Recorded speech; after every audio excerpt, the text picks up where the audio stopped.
त्यहाँ भन्ने गरिन्छ मान्छेहरूले बलेको आगो ताप्छन्। समाजको त्यो प्रवृत्ति छ पनि, तर आज हामीले जे देखिरहेका छौँ, सतहमा हेर्दा यति बेला नेकपा एमाले सत्ता पक्षबाट प्रतिपक्षमा धकेलिएको छ। हिजो नेकपा माओवादीसँग गरिएको एकीकरण भङ्ग भएको छ र अझ त्यो श्रृङ्खला जारी रहँदै पछिल्लो समय माधव कुमार नेपाल लगायतका केही नेताहरू पार्टीबाट बाहिरिनु भएको छ। झ्याट्ट हेर्दा नेकपा एमाले अहिले सङ्कटमा भएको जस्तो देखिन्छ। तर यही बेला कमरेड सुमन तामाङ, सुरज खड्का लगायतका साथीहरू नेकपा एमालेको मूल प्रवाहमा समाहित हुनुभएको छ र तपाईहरू अरू बेला सायद तपाईहरू यति ठुलो सङ्ख्यामा पार्टी सरकारमा भएको बेला बरु त्यति धेरै क्रियाशील हुनु भएन होला, तर अहिले पार्टी सङ्कटमा छ, पार्टी अप्ठ्यारोमा छ, पार्टीलाई योगदान गर्ने बेला यही हो भनेर तपाईहरू यति ठुलो सङ्ख्यामा यहाँ उपस्थित हुनुभएको छ। म तपाईहरूलाई बधाई दिन चाहन्छु। वास्तवमा नेकपा एमालेलाई बचाउने र बचाउँदै आएको तपाईहरू जस्तै एकदम अग्नि परीक्षामा खारिएका कमरेडहरूले हो। सरकारमा भएको बेला बरु कतिपय बेला अवसरवादी मान्छेहरू वरिपरि घुमेका हुन सक्छन्, तर यो सङ्कटको बेला तपाईहरू पार्टीलाई बचाउनका निम्ति, पार्टीलाई अगाडि बढाउनका निम्ति र पार्टीलाई फेरि पुरानै ठाउँमा फर्काउनका निम्ति कृत सङ्कल्पित भएर लाग्नु भएको छ। तपाईहरूको यो कमरेडली भावनाको, यो पार्टी भावनाको निम्ति म यहाँहरूलाई हार्दिक बधाई दिन चाहन्छु, अभिनन्दन गर्न चाहन्छु, तपाईहरूलाई धेरै धेरै धन्यवाद भन्न चाहन्छु। कमरेडहरू, म धेरै लामो समय लिन चाहन्न, किनभने मलाई विश्वास छ ललितपुरका कमरेडहरू नेपाली राजनीतिका प्रत्येक घटनाक्रमहरूको बारेमा एक एक गरेर परिचित हुनुहुन्छ। किन यो घटना भयो, किन मुलुकमा यो परिस्थिति निर्माण भयो भन्ने बारेमा, यसका सबै नालीबेलीहरूको बारेमा पनि तपाईहरू प्रष्ट हुनुहुन्छ भन्ने म ठान्दछु। त्यसो भएर मैले समीक्षाको रूपमा धेरै लामो चर्चा गर्न चाहन्न। मैले केही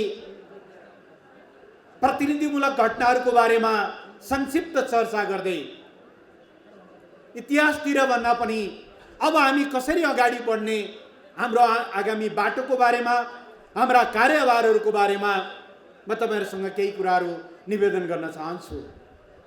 हामी सबैलाई थाहा छ, गएको असार 28 गते सर्वोच्च अदालतले एउटा फैसला गर्यो, परामर्श जारी गर्यो र त्यो परामर्शबाट आज नेपालको राष्ट्रिय राजनीति एकदमै फरक दिशामा मोडिएको छ।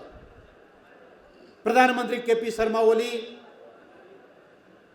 पदमुक्त हुनुभएको छ, नेकपा एमाले सरकारबाट बाहिरिएको छ र अहिले 5 वटा दलहरूको एउटा गठबन्धन, एउटा अवसरवादी गठबन्धन दक्षिणपन्थी शक्तिले नेतृत्व गरेको, तर आवरणमा वामपन्थी देखिने कतिपय शक्तिहरू समेत जोडिएको एउटा अवसरवादी गठबन्धन मुलुकमा कायम भएको छ।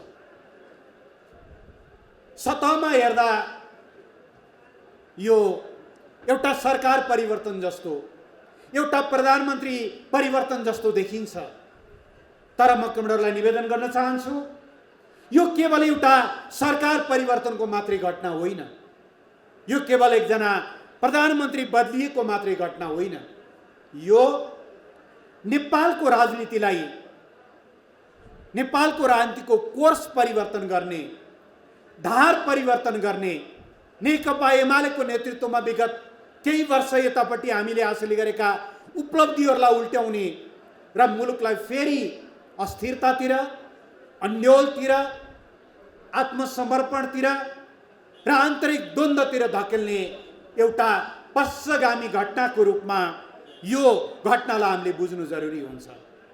म कमरेडलाई निवेदन गर्न चाहन्छु, गएको करिब 10 वर्ष यतापट्टि नेपालको राष्ट्रिय राजनीतिलाई नेकपा एमाले एउटा बेग्लै दिशा दिने एउटा प्रयत्न गर्यो, नेतृत्व गर्यो र त्यसमा सफलता प्राप्त गर्यो। उदाहरणका निम्ति म केही कुराहरू निवेदन गर्न चाहन्छु। 2063 साल मङ्सिर 5 गते हामीले विस्तृत शान्ति सम्झौतामा हस्ताक्षर गर्यौं। प्रचण्ड लगायतका नेकपा माओवादीका नेताहरू शान्ति प्रक्रियामा आउनुभयो, तर शान्ति प्रक्रियामा आएर पनि प्रचण्डको सत्ता कब्जाको मोह, उहाँको त्यो योजना रोकिएन, हिंसाका प्रयासहरू रोकिएनन्, मुलुकलाई स्थिरतातिर लैजाने प्रयत्नहरू रोकिएनन्। अवस्था यस्तो थियो, एकचोटि त्यो ज्यादतीको बारेमा कोही बोल्न नसक्ने, कोटेश्वरका व्यापारी रामहरि श्रेष्ठलाई अपहरण गरेर चितवन पुर्याइएर हत्या हुन्छ, कोही बोल्दैन। काठमाडौँमा देशभरका कार्यकर्ताहरू कब्जा जम्मा गरेर सत्ता कब्जाको रिहर्सल हुन्छ, कोही बोल्दैन। हुँदै जाँदा नेकपा एमालेको नेतृत्व समेत गरुडको छाया परेको सर्प जस्तो लटरपटर जस्तो त्यो अवस्थामा राष्ट्रिय राजनीति भएको बेला कमरेड केपी शर्मा ओलीको नेतृत्वमा हामीले त्यो उन्मादलाई मत्थर पार्ने हामीले अभियानको नेतृत्व गर्यौं। शान्ति प्रक्रियामा इमानदार हुनुपर्छ माओवादी, सत्ता कब्जाको बाटोमा होइन, हिंसाको यो बाटो हिँड्न पाइँदैन, सत्ता कब्जा हुन सक्दैन। लगातार हामीले त्यो दबाव र त्यो प्रतिवाद गर्यौं र मुलुक एउटा स्थितिबाट शान्तितिर फर्कियो। नेकपा एमाले त्यो शान्ति प्रक्रियामा आइसकेपछि पनि हिंसा र सत्ता कब्जाको बाटोतिर लैजाने त्यो प्रयासलाई निस्तेज पार्यो। पहिलो। दोस्रो, एक अवस्था यस्तो आयो, पहिचानको राजनीतिको नाउँमा सिङ्गो तराई जहाँ झन्डै 51% जनसङ्ख्या बसोबास गर्छ, त्यहाँ एक मधेस एक प्रदेश, तर पहाड जहाँ झन्डै 49% जनसङ्ख्या बस्छ, त्यहाँ 12वटा 14वटासम्म प्रदेश, त्यो पनि जातीय आधारमा। काठमाडौँलाई नेवा राज्य, काठमाडौँ वरिपरि तामाङ राज्य, अलि पर गएर सुनुवार राज्य, अलि पर गएर राई राज्य, अझ पर गएर लिम्बू राज्य, पश्चिमतिर गयो मगर राज्य, गुरुङ राज्य। यो 125 जात जाति र 123 भाषाभाषी भएको मुलुकलाई जातीय आधारमा विखण्डित गर्ने एउटा हुइम चल्यो। अवस्था यस्तो भयो, पहाडिया साथी देख्दा तराईको साथी डराउनु पर्ने, तराईको कमरेड देख्दा पहाडको साथी तर्सिनु पर्ने जस्तो त्यो विखण्डनतिर मुलुकलाई लैजाने प्रयत्न भइरहेको बेला खबरदार, त्यो कुरा हुन सक्दैन। एक मधेस एक प्रदेश हुन सक्दैन, जातीय राज्यहरू हुन सक्दैनन्। यो नेपाल, अघि हामीले राष्ट्रगानमा गाए जस्तै, सयौं थुङ्गा फुलका हामी एउटै माला नेपाली, हामी एउटै नेपाली हौं। नेपाल एक राष्ट्र हो, यो बहुराष्ट्र होइन हो, यो बहुजातीय हो, यो बहुसांस्कृतिक हो, यो बहुभाषिक हो, बहुधार्मिक हो, तर नेपाल एक राष्ट्र हो, यो राष्ट्रहरूको महासंघ होइन। यो कुराको लगातार प्रतिवाद गर्यौं। आज त्यो स्थिति अन्त्य भएको अवस्था छ, त्यसको नेतृत्व नेकपा एमालेले गर्यो। संविधान बनाउने बेला हो, कुनै पनि संविधान त्यो देशको मूल कानुन हो। संविधान कस्तो बनाउने भन्ने कुरा त्यहाँका जनताहरूको आफ्नो इच्छाको कुरा हो, उनीहरूको अधिकारको कुरा हो। तर नेपालले संविधान बनाउँदै गर्दा यो संविधान बनाउन पाइँदैन भनेर रोक्ने प्रयत्नहरू भए। संविधान सभाबाट संविधान तयार भइसकेपछि राष्ट्रपतिबाट घोषणा हुन नदिन भएका हस्तक्षेपहरू तपाईँ हामी सबैलाई सम्झना छ।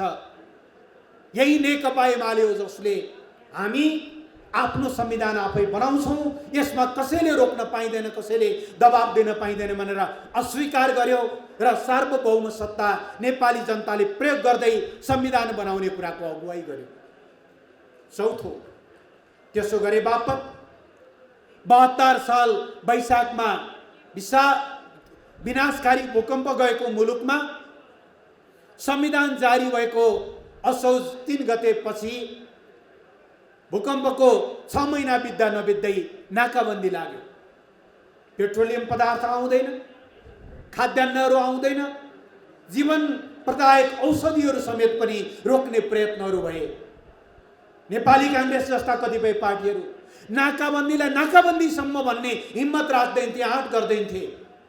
त्यति बेलाको प्रधानमन्त्री केपी शर्मा ओली, जसले भारतबाट निम्ता आउँदा समेत जबसम्म नाकाबन्दी अन्त्य हुँदैन तबसम्म म तपाईको मुलुकमा भ्रमण गर्न र मेजबानी खान आउन सक्दिनँ, सबभन्दा पहिले नाकाबन्दी अन्त्य गरियोस् भनेर यो नाकाबन्दीको अन्त्य गर्ने कुराको अगुवाई नेकपा एमाले गर्यो। चौथो, पाँचौं, यो भूपरिवेष्टित देश, यसले सबैतिरबाट समुद्रसम्म पुग्न पाउने पारवन सुविधा पाउनु पर्थ्यो, तर त्योभन्दा अगाडिका शासकहरूले कहिल्यै पनि त्यो कुराका निम्ति प्रयत्न गरेनन्।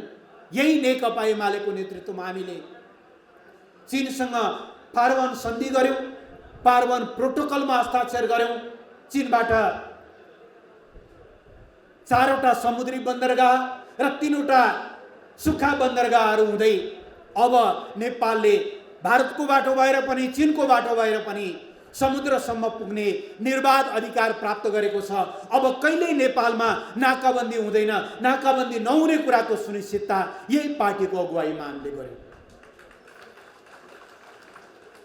देशहरू ठूला होलान् अथवा साना, धनी होलान् अथवा गरिब, सम्पन्न होलान् अथवा विपन्न, तर देशहरूको सार्वभौम सत्ता बराबर हो।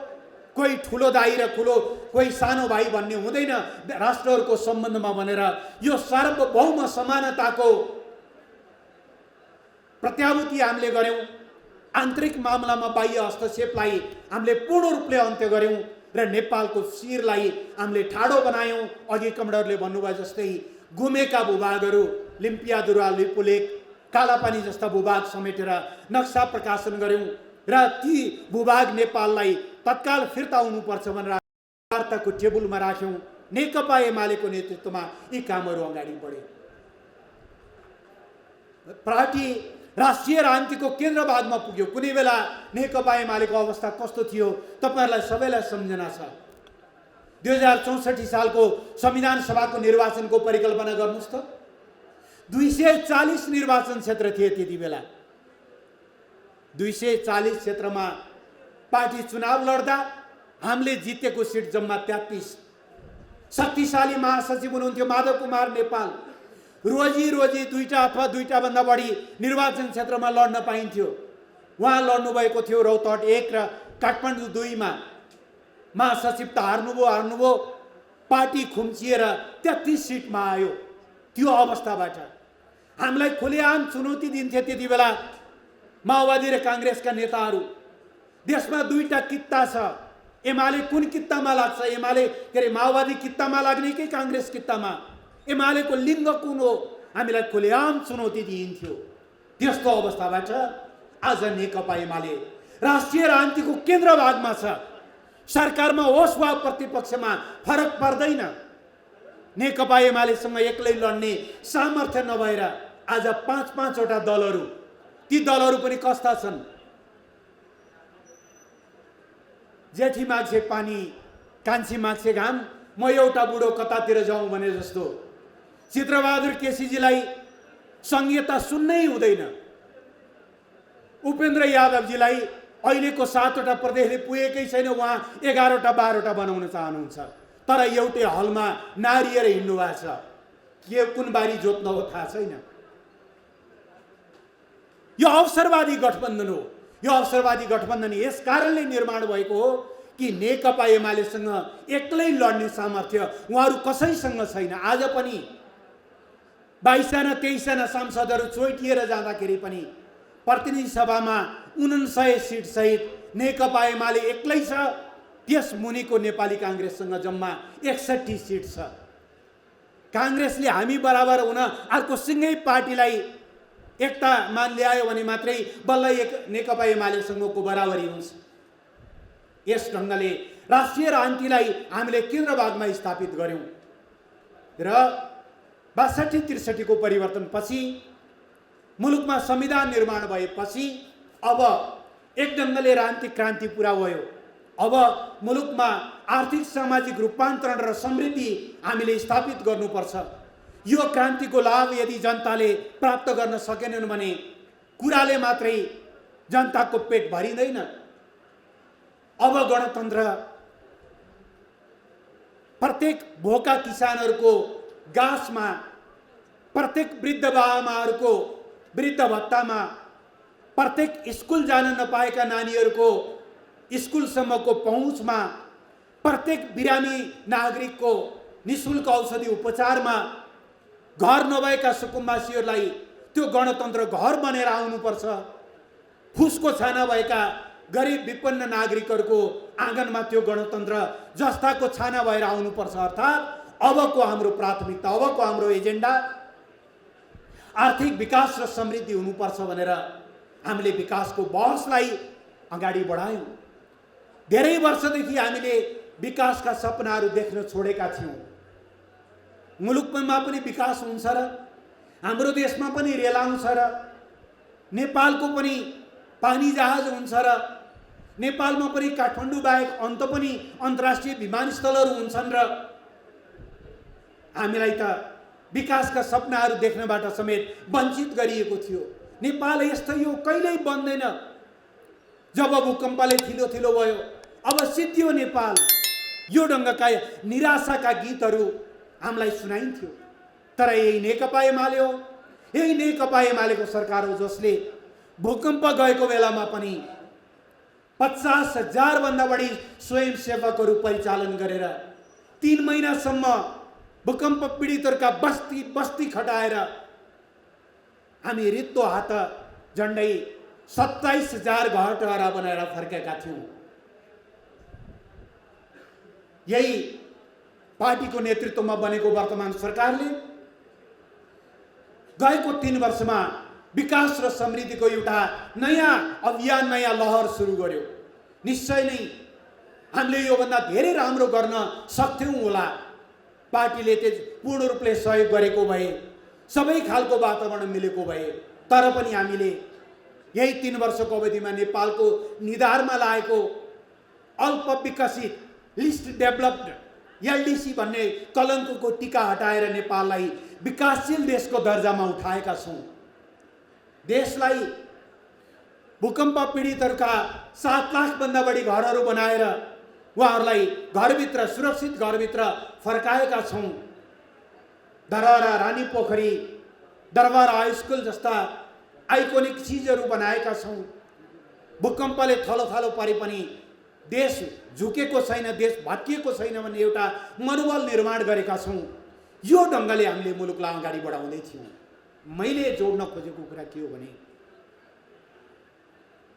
सर्वोच्च अदालतले समेत परामर्श दिनुपर्ने, एक्लै नसकेर 5-5वटा दलहरू मिलेर गठबन्धन बनाउनु पर्ने, यी सबै परिस्थितिको निर्माण केवल केपी ओलीलाई प्रधानमन्त्रीबाट हटाउनका निम्ति मात्रै होइन।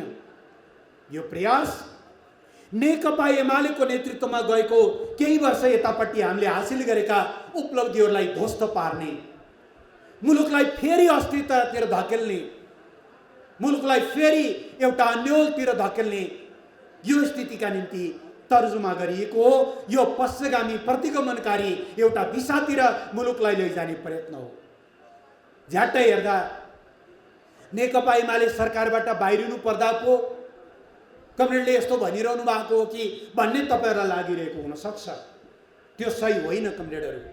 यो नेकपा एमाले अथवा यो नेकपा आज 72 वर्षको भयो, 73 वर्षमा लाग्यो। गएको वैशाख 9 गतेदेखि यो पार्टी स्थापनाको देखि आजसम्मको अवधिमा 36 वर्ष त पार्टी पूर्ण रूपले प्रतिबन्धित अवस्थामा, भूमिगत अवस्थामा काम गर्यो। सरकार त धेरै टाढाको कुरा थियो। पञ्चायतको 30 वर्षले मात्रै, राजाले मात्रै होइन, काङ्ग्रेसले हामीलाई 2008 सालमा प्रतिबन्धित गरेर 5 वर्ष हामी काङ्ग्रेसको शासनमा भूमिगत हुन बाध्य भएका थियौँ। 36 वर्ष प्रतिबन्धित अवस्थामा काम गरेको र बहुदल आएको 36 वर्षमध्ये 20 वर्ष प्रतिपक्षमा बसेको पार्टीलाई हामी प्रतिपक्षमा रहनु परेका कारणले हामी आवेगमा आएर, उत्तेजनामा आएर, अलिकति आक्रोशित भएर यी कुराहरू भनिरहेका छैनौँ। सरकारबाट त हामीलाई के छ र?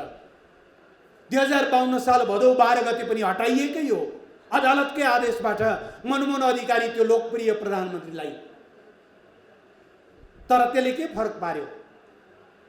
त्यसको 2 वर्षपछि हामी शानदार ढङ्गले कमब्याक गर्यौँ। स्थानीय चुनावमा हामीले झन्डै 2/3 हासिल गर्यौँ 2054 सालमा। सरकारबाट हटेको पीडा होइन। सरकारबाट त केपी शर्मा ओलीलाई 2073 साल साउन 9 गते पनि यिनै कमरेडहरू बसेर प्रचण्ड, माधव नेपाल, जलनाथ खनाल लगायतका नेताहरूले नै दाउपेच गरेर 9 महिना त्यो सरकार जसले नाकाबन्दीको सामना गर्यो, जसले चीनसँग पारवन सन्धि गर्यो, त्यो सरकारलाई 9 महिनामै जबरजस्त हटाएको होइन र।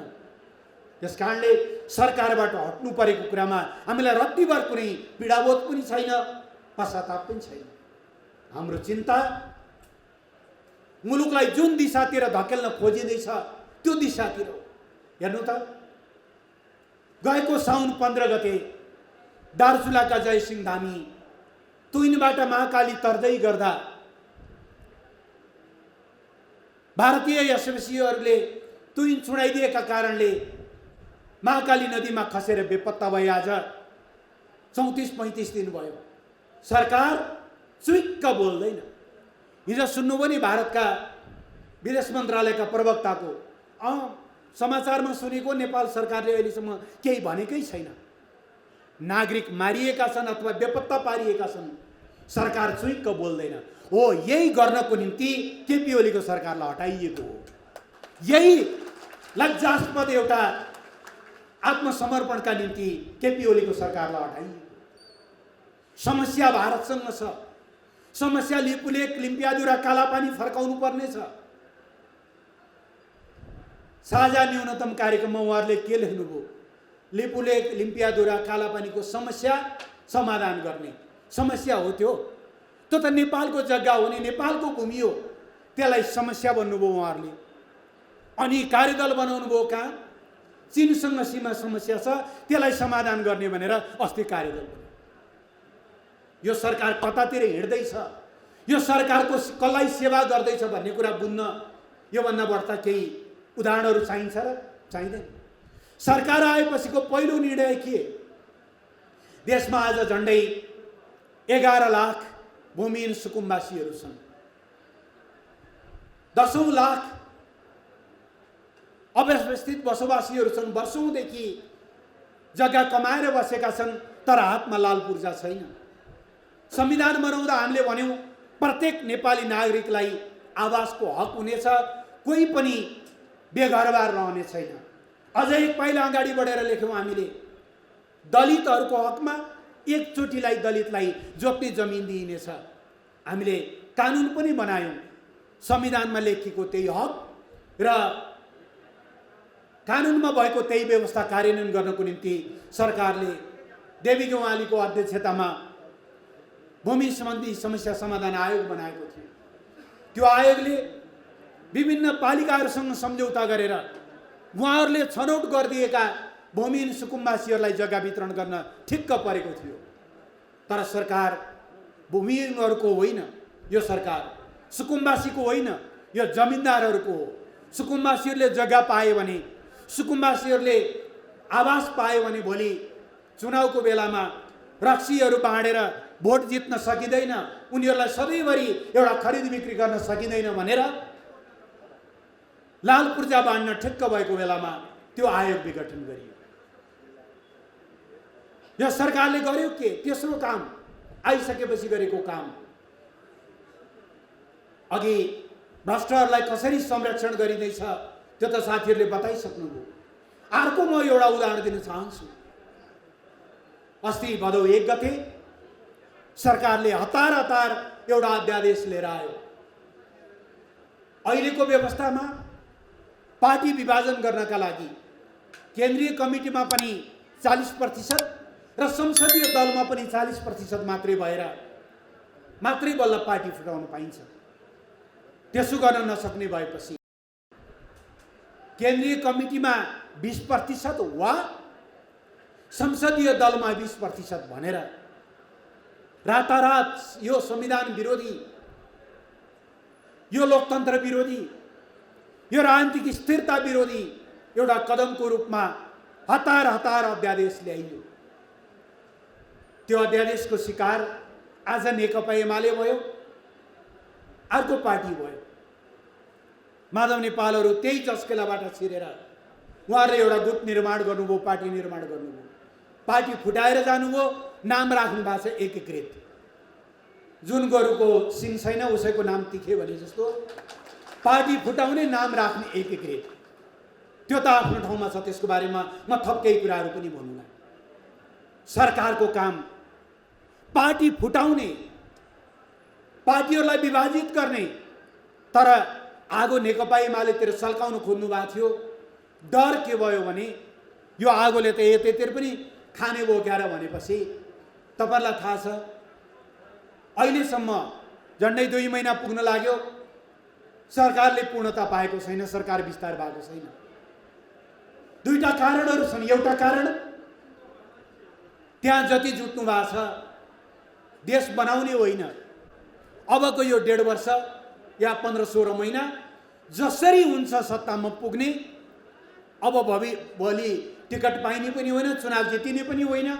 त्यसमा उनीहरूले जति सकिन्छ बर्मलुट गर्ने। सबैलाई मन्त्री चाहिएको छ, मन्त्री दिलाउने आशमा पार्टी फुटाइएको छ। दोस्रो, मन्त्री नपाउँदाको भोलिपल्ट, मेरो शब्द होइन, माधव नेपालले अलि अस्ति भन्नुभएको थियो नि, सरकारमा जान साथीहरूले दाम्लो छुडाइरहेछन्। बल्ल बल्ल दाम्लाले बाँधिरहनु भएको छ, कति बेला दाम्लो चुड्ने हो थाहा छैन। अनि उहाँहरू अहिले के दाउमा हुनुहुन्छ भने हतार हतार अध्यादेश निस्तेज पार्ने 22 गतेपछि, ताकि त्यतातिर त्यो गोठमा होलिसकेका साथीहरू फेरि फुटेर अर्कोतिर जान नपाउन्, त्यसपछि बल्ल मन्त्रीमण्डल विस्तार गर्ने। योभन्दा लज्जास्पद, योभन्दा लोकतन्त्रको उपहास गर्ने विषय के हुन सक्छ? पार्टीहरू बन्ने विचारले हो, पार्टीहरू बन्ने आस्थाले हो, पार्टीहरू बन्ने एउटा आदर्शले हो। नेताहरू 14 वर्षसम्म जेल बस्नुभयो, 17 वर्षसम्म जेल बस्नुभयो। त्यति बेला कुनै मन्त्री पदले आकर्षण गरेर त्यो पार्टीमा उहाँहरू टिक्नु भएको थिएन। माओवादी कतिपय नेता युवाहरू गोली खान तयार हुनुभयो, त्यो कुनै पद प्राप्तिका निम्ति थिएन। पार्टी बन्ने भनेको आदर्शले हो, त्यो कुनै आदर्श छैन। यो ढङ्गले वर्तमान सरकार पार्टीहरू विभाजित गर्ने, किसानहरूको, भूमिहीन किसान सुकुम्बासीहरूको छातीमा बुट प्रहार गर्ने, अनि त्यस कुरामा विभिन्न शक्ति केन्द्रहरू रमाए।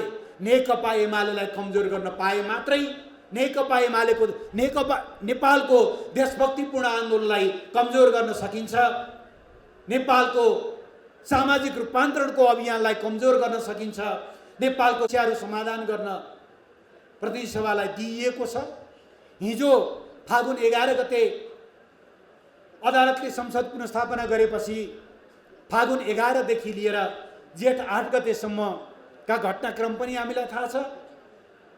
अस्ति असार 28 गते प्रतिनिधि सभा पुनर्स्थापना भएर साउन 3 गते बैठक बसेपछि अहिले भदौसम्मका घटनाक्रमहरू पनि थाहा छ। सिट्ठी फुक्यो कि त नेकपा एमालेको पल्टन गुरुरुर दौडेर त्यहाँ पुग्यो। यो ढङ्गको पार्टी जनतालाई अप्ठ्यारो पर्यो, कसैले भन्नु नपर्ने त्यहाँ नेकपा एमाले पुगेको छँदैछ। पहिले पहिले हामीले गीत गाउँथ्यौँ, टाढैबाट चिनियो ढाका टोपी लाउनेलाई भने जस्तो। जब अप्ठ्यारो पर्छ ढाका टोपी लाएको जस्तै गरी चिनिने गरी नेकपा एमाले त्यहाँ पुग्ने, यो गतिशीलतामा नेकपा एमालेलाई लैजानु जरुरी छ।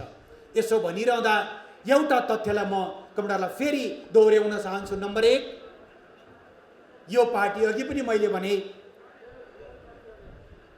अदालतको फैसलाले नेकपा एमाले र नेकपा माओवादी अलग अलग हुनु परेको भए पनि यो नेकपा एमाले नेकपाकै निरन्तरताको पार्टी हो। यो पार्टीमा आज माओवादी आन्दोलनबाट जन्मिनुभएका खारिनुभएका थुप्रै नेता कमरेडहरू हुनुहुन्छ। यो नै एउटा एकीकृत पार्टी हो। पहिलो तल पार्टी निर्माण गर्दा, अभिव्यक्ति दिँदा, बोल्दा, समेट्दा सबै कमरेडरलाई आज हामी हिजोको नेकपा एमाले र माओवादी केन्द्रका असल पक्षहरू मिलेर बनेको एउटा एकीकृत पार्टी हो भन्ने कुरालाई हामीले लैजानु जरुरी छ। एक। दोस्रो, नेकपा एमाले भित्र लामो समयदेखि आन्तरिक कचिङ्गलहरू सुरु भयो। माधव कमरेडको लक्ष्य त्यो रहेछ, पार्टी फुटाउनु रहेछ। हामीले हर सम्भव प्रयत्न गर्यौँ, यो गरेर हुन्छ कि त्यो गरेर हुन्छ कि। हुँदै जाँदा महाधिवेशनमा पराजित नेतालाई ल भइहाल्यो, दोस्रो अध्यक्ष, दोस्रो वरियताको अध्यक्ष बनाएर पार्टी बच्छ भने त्यो पनि गरौँ भनेर भनियो। उहाँको उद्देश्य बेग्लै रहेछ, उहाँ अलग्गिएर जानु। तर कार्तिक 9 गते 753वटै पालिकाहरूमा एकैसाथ पालिका अधिवेशन गर्नेछौँ र मङ्सिरको 10, 11 र 12 गते पार्टीको 10औं राष्ट्रिय महाधिवेशन गर्नेछौँ।